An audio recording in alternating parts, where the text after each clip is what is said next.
ফুটবলে নতুন সেন্সেশন, কিন্তু সামনে বড় প্রশ্ন। এরই মাঝে লামিন ইয়ামাল নেটিজেনদের আলোচনার কেন্দ্রবিন্দুতে। মেসি নাকি রোনালদো, কাকে অনুসরণ করবেন তিনি, নাকি হারিয়ে যাবেন সময়ের ভিড়ে? কোন দিকে মোড় নেবে তার ক্যারিয়ার?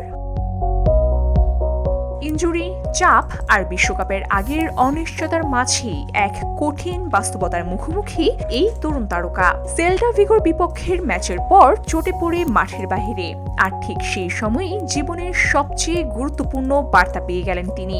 এই বার্তা এসেছে বিশ্ব ফুটবলের অন্যতম প্রভাবশালী এজেন্ট হোর্হে মেন্দেসের কাছ থেকে।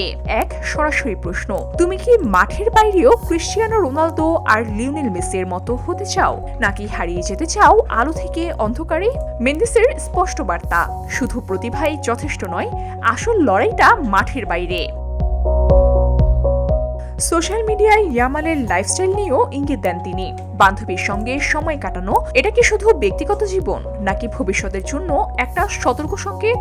রোনালদোর উদাহরণ টেনে মেন্দেস বলেন, তিনি শুধু একজন ফুটবলার নন, তিনি এক জীবন্ত অনুপ্রেরণার নাম। শৃঙ্খলা, পরিশ্রম আর নিয়ন্ত্রিত জীবন, এই তিনেই গড়ে উঠেছে তার কিংবদন্তি ক্যারিয়ার। যেখানে অন্যরা 41 বছর বয়সে শরীর নিয়ে দুশ্চিন্তায় ভুগেন, সেখানে রোনালদো এখনো সময়কে চ্যালেঞ্জ জানাচ্ছে।